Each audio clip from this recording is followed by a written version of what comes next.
আমি এত টিয়া পামু কই? ভাই আহেন চান্দা তুলি। আরে না, চান্দা তোলা দেবো না। চান্দা তুলতে দেয় ধরা খাইলে জনগণ ঠেলা দিয়ে খেলা শেষ করে দিব। ভাই আপনার কিছুই করার লাগবো না, যা করবো সবই আমরা। আপনি শুধু এক জায়গায় দাঁড়িয়ে মাথা লড়াইবেন। আহে, আমরা আনোয়ার ভাইয়ের সৈনিক, চান্দা তুলি দৈনিক। আমাকে নেতার পারমিশন ছাড়া এনে দোকান দিছে কেরা? দাও 500 টাকা চান্দা দাও। আমি ইন্সপেক্টর সান্ডা, যারা তোলে চান্দা তাকে পিছন দিয়ে বইরে দেয় গরম আন্ডা।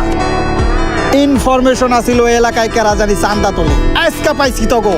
স্যার আমরা স্টুডেন্ট, আর আমরা এই ধরনের অনৈতিক কাজের সাথে জড়িত না। আমাকে ওই নেতাই পাঠাইছে, কইছে কার কোথায় কত জোর আছে আমি দেখে নিব। যা চান্দা তুলে নিয়ে আইগা, কারণ আপনার প্রমাণ দেই। নেতা হ্যাঁ, আপনি আমাকে জোর করে চান্দা তুলতে পাঠাইছেন না?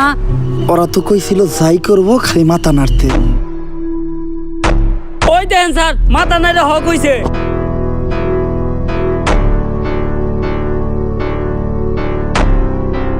তরে দেখাইতেছি কার কোথায় কত যুগ।